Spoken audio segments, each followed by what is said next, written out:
नमस्कार, आप देख रहे हैं ग्राउंड रिपोर्ट और मैं हूं आपके साथ सुकन्या सिंह। लोकसभा चुनाव में ज्यादा वक्त नहीं और वोटरों को गोलबंद करने की कोशिशें शुरू हो गई है। 70% आबादी वाले ओबीसी और दलितों के लिए केंद्र ने कई घोषणाएं की हैं, जिसकी काट विपक्ष के लिए बड़ी चुनौती है। ऐसे में सवाल यह है कि क्या दलितों और पिछड़ों के सहारे महागठबंधन को मात देने की तैयारी है?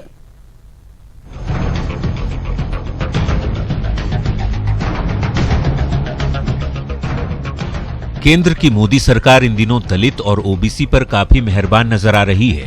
पहले ओबीसी आयोग को संवैधानिक दर्जा देने की घोषणा, फिर SC/ST एक्ट पर संशोधन बिल की मंजूरी और अब ओबीसी की जनगणना कराने की तैयारी। ये कुछ ऐसे फैसले हैं जिससे एनडीए दलित और पिछड़ों को अपने पाले में कर विरोधियों को मात देने की फिराक में है। बिहार में भी एनडीए नए समीकरण के सहारे विपक्ष पर वार करने की तैयारी में है। हालांकि बीजेपी इन फैसलों के पीछे राजनीति से इनकार कर रही है। कोई रणनीति नहीं, हमारी पार्टी की नीति रही, हमारी सरकार की सोच भी रही है, सबका साथ सबका विकास।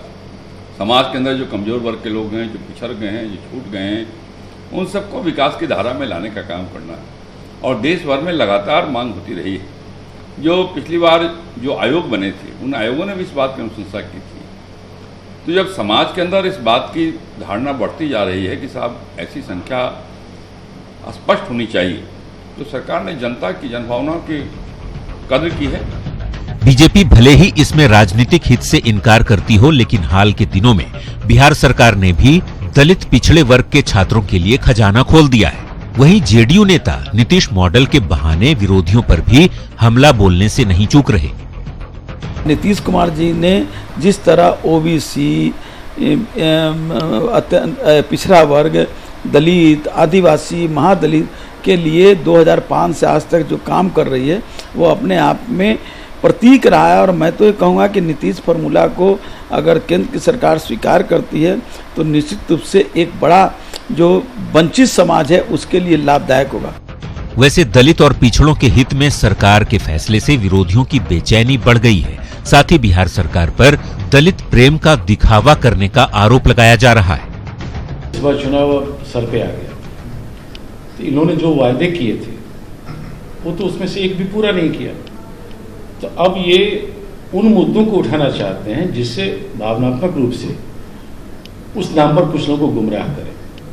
जब 4.5 साल तक सत्ता में रहने के बाद आपने कभी ओबीसी की चिंता नहीं की, जबकि वोट मांगा था कि मैं ओबीसी गरीब हूं। लोगों ने देखा है कि आप सिर्फ अमीरों का काम किया। बहरहाल लोकसभा चुनाव में अब ज्यादा वक्त नहीं है। ऐसे में राजनीतिक दल वोटरों को लुभाने को लेकर कोई कसर नहीं छोड़ना चाहते। जाहिर है ऐसे में आरोप प्रत्यारोप की राजनीति भी स्वाभाविक है। न्यूज़ 18 के लिए पटना से आनंद अमृतराज की रिपोर्ट।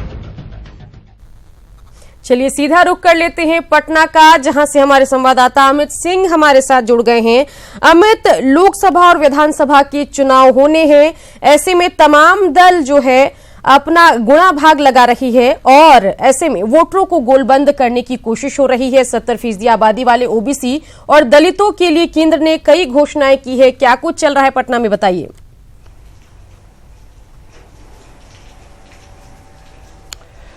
देखिए सुकन्या, सबसे बड़ी बात है कि आप मजबूत वोट बैंक है तो नजरें सबकी होगी और तब तमाम जो सियासतदार लोग हैं वो ऐसे मौके पर चौका जरूर मारते हैं। और हम सही कह सकते हैं कि जो एनडीए है वो उन्होंने पहले SC/ST के मुद्दे पर एक बड़ी पछाड़ मारी। जो तमाम जो उनके विरोधी हैं वो औधे मुंह गिरे, क्योंकि जो SC/ST कानून पर जिस तरह के संशोधन की बात हुई। और अब फिर दूसरा दांव है जो ओबीसी है। तो जिस तरीके से ओबीसी जनगणना की जो सामान्य प्रक्रिया है सुकन्या, लेकिन जिस तरीके से अब सियासत तेज हो गई है, जैसे ही राजनाथ सिंह ने, गृह मंत्री ने इसकी बात कही, ओबीसी जनगणना की बात, उसके बाद से बिहार की सियासत गर्मा गई है। तमाम जो विपक्षी दल है वो कह रहे हैं कि ये दरअसल ओबीसी की जो मंडल राग है वो चुनाव के ठीक पहले ही क्यों इनको ये गा रहे हैं, जबकि ये 4.5 साल से सत्ता में रहे, कभी पिछड़ों की बात उन्होंने नहीं की, और आज जब चुनाव सर पे है तब ये मंडरलाग गा रहे हैं। उस समय कहां थे जब लालू प्रसाद यादव, आरजेडी की अपनी दलील है सुकन्या की, जब लालू प्रसाद उदय नारायण चौधरी भी हमारे साथ फोन लाइन से जुड़ गए हैं। उदय नारायण चौधरी जी, स्वागत है आपका न्यूज 18 में। आपसे जानना चाहेंगे कि लगातार आगामी चुनाव को देखते हुए ओबीसी और दलितों को लेकर कई योजनाओं का ऐलान किया जा रहा है एनडीए की तरफ से, उन्हें अपने खाते में करने की कोशिश की जा रही है, क्या कुछ कहेंगे? देखिए, मैं आपको जानकारी देना चाहता हूं जी कि 72 साल के आजादी के बाद जितना दलित को, आदिवासी को, ओबीसी को हाशिए पर रखा गया है, जी अभी आगे आने वाले चुनाव में सभी राजनीतिक दलों का जो एजेंडा होगा वो ये होगा एजेंडा हमारा दलित, आदिवासी और ओबीसी का वोट।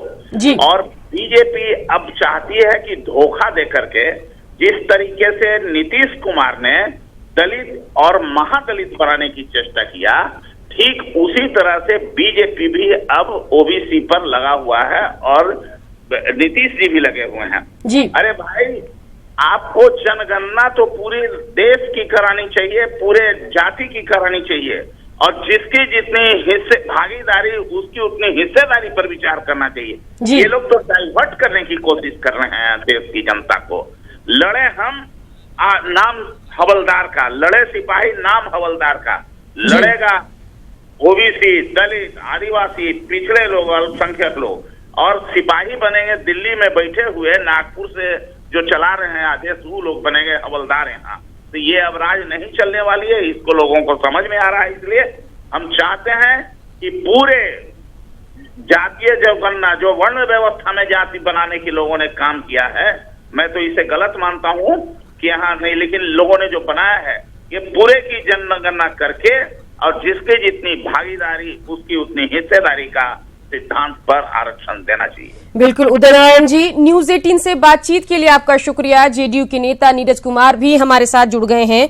नीरज कुमार जी, 70% ओबीसी और दलितों के लिए लगातार घोषणाएं हो रही है, जेडीयू और बीजेपी दोनों उन्हें अपने खेमे में करने की कोशिश कर रही है, लेकिन विपक्ष यही आरोप लगा रहा है कि चुनाव आने पर ही याद आती है दलितों की, महादलितों की, ओबीसी की। क्या कहेंगे, क्या सफाई पेश करेंगे? देश के अंदर में हर 10 वर्ष पर जी जनगणना किया जाता है। 2011, 2021 तो उसकी प्रक्रिया प्रारंभ की जाएगी। ऐसा तो नहीं कि 2011 में औपचारिक रूप से घोषणा कर दी जाएगी, और समाज के सारे तबकों का हिस्सेदारी मिले और उसका सम्मान हो। जी देश के अंदर में संविधान बना हुआ है, तो संवैधानिक प्रावधानों के तहत ये सारी औपचारिकताएं पूरी की जा रही है। अगर ये औपचारिकताएं पूरी की जा रही है, तो अगर इसके पेट में असहनीय दर्द हो रहा हो जी, तो इसका मतलब कि जो संवैधानिक व्यवस्था 10 वर्षों पर जनगणना का उसको समाप्त कर दिया जाए। आखिर क्या तर्क है? ये तो कुतर्क ही हो सकता है। इसलिए मेरा सलाह है कि ये लोग कम से कम संवैधानिक प्रावधान का अध्ययन करें। चलिए नीरज कुमार जी, लेकिन सिर्फ जनगणना की बात नहीं है। पिछले कुछ दिनों में बिहार सरकार की कार्यप्रणाली देखें तो दलितों और पिछड़ों के लिए खजाना खोल दिया गया है, खासतौर पर छात्रों के लिए, जो दलित पिछड़े छात्र हैं। तो ऐसे में लग रहा है कि जैसे ही चुनाव जो नजदीक आता है, चुनावी साल नजदीक आता है, तमाम घोषणाएं होने लगती है, खजाना खोल दिया जाता है, लेकिन जैसे ही जीत कर आते हैं फिर लगता है कि एक बार फिर से दलितों पिछड़ों को भूल गई है राज्य की सरकार। ऐसे में क्या लग रहा है, ये सब करने से क्या महागठबंधन को जेडीयू बीजेपी मात दे पाएगी? सबके के लिए काम किया। पहली बात सुनिए, कोई बात मुझे बोलने दीजिए।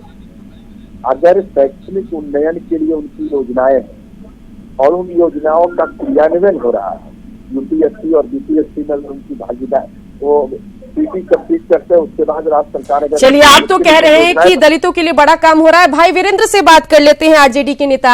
आप भाई वीरेंद्र, लगातार यहाँ पर जेडीयू बीजेपी अपने खेमे में करना चाहती है ओबीसी को, दलितों को, जो 70% वोट बैंक है। तो क्या लग रहा है, क्या अगर ये उनके खेमे में चले गए तो इससे तो महागठबंधन को नुकसान होगा, जो हमेशा से ही खुद को दलितों और ओबीसी की पार्टी बताती है? क्या कहेंगे भाई वीरेंद्र? ये इनको जानकारी होना चाहिए कि ओबीसी और दलितों की लड़ाई आदरणीय नेता आदरणीय लालू प्रसाद यादव ने ही लड़ा था जी, और देश में लड़ाई लड़के उनको हक दिलाने का काम किया था। जी। ये जो भी सगुफा छोड़ेंगे, जनता सब समझती है कि चुनाव का ये सगुफा है, और फिर जुमलेबाजी करना शुरू कर दिया। ये लोग जुमलेबाज से लोग अब घृणा करने लगे हैं, और इनकी बातों में अब आने वाले ओबीसी और दलित महादलित नहीं है, इनके छलावे को जानती है कि देश से फिर आएगी सत्ता तो ये देश के संविधान से छेड़छाड़ करेंगे, और जो अधिकार हमें मिला है ओबीसी को। बिल्कुल भाई वीरेंद्र, बेशक आप कह रहे हैं कि ये छलावा है, शगुफा है, लेकिन कुछ काम एनडीए की तरफ से किए गए हैं, चाहे ओबीसी आयोग को संवैधानिक दर्जा देने की बात हो, या फिर SC/ST एक्ट में संशोधन बिल की मंजूरी की बात हो, या फिर हम राज्य सरकार की बात करें तो कई दलितों, पिछड़ों के लिए, छात्रों के लिए खास तौर पर खजाना खोला गया है। तो ऐसे में क्या कहेंगे, कहीं अगर ये वोट बैंक महागठबंधन के पाले से खिसककर एनडीए के पाले में चला गया, फिर क्या होगा? लोगों को लुभाने के लिए खोला गया है। इनको थोड़ा भी दर्द न ओबीसी के लिए है, न SC/ST के लिए इनका कोई दर्द है। इसको केवल सिर्फ और सिर्फ चुनावी वादे ये घोषणा है, और चुनाव के बाद ये सब घोषणा फिर ठंडे बक्से में चले जाएंगे। जी नीरज कुमार जी जवाब दीजिए, यही कहा जा रहा है कि ये चुनावी घोषणा है, शगुफा है, जुमला है, चुनाव के बाद एनडीए सब भूल जाएगी। अरे पहले बंद कराइएगा उनका, समय तो पैर मत करिए हमको, पहले बंद कराइए, उधर तक बात करें। जी बिल्कुल, बोलिए नीरज कुमार जी, मौका दीजिए भाई वीरेंद्र नीरज कुमार को जवाब देने का, तब जनता समझ पाएगी। मैं यह कह रहा हूँ कि अगर आदरणीय लालू प्रसाद जी सामाजिक न्याय के योद्धा थे जी, तो 118 नरसंहार में 47 नरसंहार दलितों और पिछड़ों का क्यों हुआ? जी। दूसरा सवाल है कि लालू प्रसाद जी बताए और उनके जवाब दे दो कि चाहे वो अति पिछड़ा हो, दलित हो, सवर्ण हो, क्या उन छात्रों को विद्यालय में कोई छात्रवृत्ति इन्होंने दिया? उनके लिए आवासीय विद्यालय खोला? उनके शैक्षणिक उन्नयन के लिए कोई काम किया? एक काम बता दें, और नहीं तो कम से कम चरवाहा विद्यालय की उपलब्धियां बता दें। जी दूसरे का नहीं, जिस सामाजिक समूह के आदरणीय लालू प्रसाद जी के चरवाहा विद्यालय का क्या आया? बिल्कुल, चरवाहा विद्यालय का भी आप जिक्र कर रहे हैं। संजय टाइगर बीजेपी नेता भी हमारे साथ जुड़ गए हैं फोन लाइन के जरिए। संजय टाइगर जी, स्वागत है न्यूज 18 में। लगातार कोशिश हो रही है एनडीए की तरफ से ओबीसी को और दलितों को लुभाने की, तमाम वादे किए जा रहे हैं, कुछ काम भी हो रहे हैं, और विरोधी सिर्फ यही कह रहे हैं, खासतौर पर आरजेडी, कि ये सिर्फ चुनावी शगुफा है, चुनाव के बाद फिर से आप ओबीसी दलितों को भूल जाएंगे। क्या कहेंगे संजय टाइगर जी? देखिए, केंद्र सरकार ने हाल ही में पिछड़ा वर्ग आयोग को संवैधानिक दर्जा दिलाने में कामयाबी हासिल की है। तो जो पिछड़ा वर्ग है उसकी स्थिति क्या है, उसकी संख्या क्या है, तो इसके लिए जरूरी था कि उनका आकलन हो। जी। और पहले भी हुआ है, और हाल में सामाजिक आर्थिक जो सर्वेक्षण हुआ है उसकी तो सब लोग मांग कर रहे थे। इसमें हाय तबाह मचाने की क्या जरूरत है? पिछड़ा आयोग को मान्यता क्यों नहीं मिला 70 वर्षों में? जी, तो पिछड़े वर्गों के विकास के लिए मान्यता तो आपने दी है, लेकिन जब चुनाव नजदीक आया तभी क्यों पिछड़ों की याद आई? सवाल यही है संजय टाइगर जी विरोधियों का। पिछड़ा वर्ग आयोग को संवैधानिक दर्जा नहीं मिला तो उसके लिए कौन लोग जिम्मेवार था? जब हमने किया तो आपने अभी क्यों किया? अरे पहले तो आप थे, और अब उसकी गणना की बात हो रही है तो चुनाव के समय हो रही है। यानी पहले हो तो पहले क्यों, बाद में हो तो बाद में क्यों? चित भी मेरा, पट भी मेरा। चलिए संजय टाइगर जी, न्यूज 18 से बातचीत करके अपनी राय रखने के लिए आपका शुक्रिया। अमित भी हमारे संवाददाता लगातार हमारे साथ बने हुए हैं। अमित, नेताओं के बयान आपने सुने, सब यही साबित करने की कोशिश कर रहे हैं कि ओबीसी दलितों के हम सबसे बड़े हितैषी हैं और हमारे साथ ही ये वोट बैंक रहने वाला है। आप क्या कहेंगे?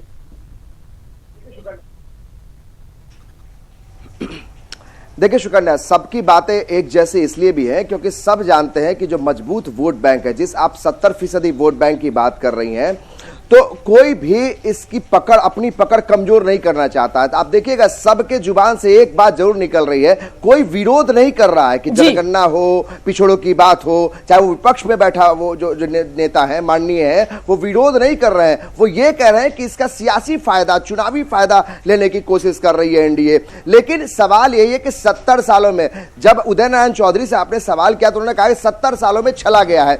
आखिर 70 सालों में सब रहे हैं, सबने कहीं ना कहीं भागीदारी निभाई है केंद्र में, चाहे वो बिहार की सरकार में हो, केंद्र की सरकार में हो। यानी सभी की स्थिति वही है कि आप चुनाव के समय वोट के लिए, एक मजबूत वोट के लिए आप ऐसे सिगुफा रखें, ऐसे आप चुनावी स्टंट रखें, क्योंकि इससे बढ़िया मौका आपको नहीं मिल सकता है। बात चाहे एनडीए की हो या फिर महागठबंधन की, सभी ये समझते हैं कि ऐसे मजबूत वोट बैंक पर अगर आपको पकड़ मजबूत रखनी है तो चुनाव के समय इसको आप एक मास्टर स्ट्रोक के तौर पर इस्तेमाल करें। देखिए, देखना होगा अमित कि इस मास्टर स्ट्रोक का फायदा होता है एनडीए को या फिर उतना फायदा नहीं होता जितनी वो उम्मीद कर रहे हैं। इसके लिए चुनाव और फिर नतीजों का इंतजार करना होगा। तमाम जानकारी के लिए शुक्रिया आपका अमित।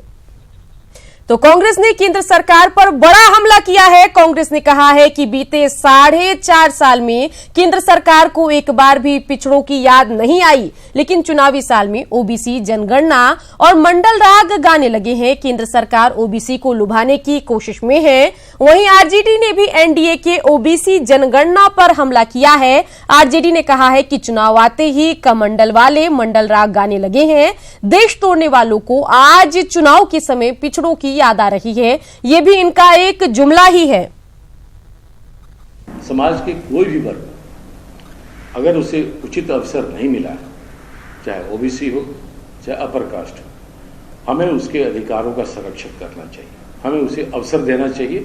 और सरकार में बैठे लोगों की प्रायोरिटी ये हो, न सिर्फ बैकवर्ड फॉरवर्ड कर देना या समाज में तनाव पैदा करना। मुझे लगता है भारतीय जनता पार्टी का जो इंटेंशन है वो ठीक नहीं है और इसका कहीं न कहीं मुझे लगता है वो राजनीति से प्रेरित होकर ऐसा काम कर रहे हैं। चाहे वो राजनाथ सिंह हो चाहे नरेंद्र मोदी हो और बीजेपी के बड़े नेता, ये कमंडल लेकर देश में आग लगाते चल रहे थे। आज चुनाव आया है तो ये जुमलेबाजी लोग हैं, जुमलेबाज करने वाले लोग हैं और सब्जबाग दिखाकर फिर से सत्ता में आना चाहते हैं। लेकिन ओबीसी के लोग इस बात समझ गया है कि ये सब्जबाग केवल दिखाया जाता है, कहीं कुछ लागू नहीं होने वाला है। अगर लागू होगा तो लालू प्रसाद यादव के नेतृत्व में लागू होगा और आने वाले महागठबंधन की सरकार बनेगी तो निश्चित रूप से लागू होगा। सुपौल के 2 प्रखंडों में फर्जी तरीके से 40 शिक्षकों का नियोजन किया गया है, जिसका खुलासा आरटीआई से हुआ है, जिसके बाद निगरानी विभाग ने इस मामले में फर्जी शिक्षकों के अलावे जनप्रतिनिधि और शिक्षा विभाग के अधिकारियों को मिलाकर 84 लोगों पर थाने में एफआईआर दर्ज करवाया। दरअसल ये चौंकाने वाली घटना का खुलासा आरटीआई से मांगे गए जवाब से हुआ है, जिसके बाद निगरानी अन्वेषण ब्यूरो ने टीम गठित कर जांच करवाया तो पता चला कि 40 शिक्षकों की नियुक्ति अवैध तरीके से की गई है। इस गड़बड़झाले में 40 फर्जी शिक्षकों को नियोजित करवाने में इलाके के प्रखंड के प्रमुख, मुखिया, पंचायत समिति सदस्य, हाई स्कूल के शिक्षक और प्रखंड के बीडीओ समेत शिक्षा विभाग के तत्कालीन डीपीओ शामिल थे। के आदेश पर सुपौल जिले में नियोजित शिक्षकों की नियुक्ति की जांच शुरू की गई है वर्ष 2016 से और नमूने के तौर पर 10 पंचायत को उन्होंने रखा, जिसमें 41 शिक्षकों के नियोजन को अवैध पाया गया। लेकिन शिक्षा विभाग के पदाधिकारी और नियोजन इकाई के माफियाओं के सदस्य के मिलीभगत से 2 साल तक फर्जी नियुक्ति वाले काम करते रहे। जब मुझे इसकी जानकारी मिली तो मैंने सूचना के अधिकार के तहत प्राप्त सूचना के आधार पर शपथ पत्र के साथ निगरानी अन्वेषण ब्यूरो के एडीजी सुनील कुमार झा जी के पास मैंने शिकायत किया 18 जून 2018 को। उन्होंने मामले को गंभीरता से लेकर के एक 3 सदस्यीय जांच कमेटी का गठन किया। जांच प्रतिवेदन में उन्होंने मेरे द्वारा लगाए गए सभी आरोप को सत्य पाया गया।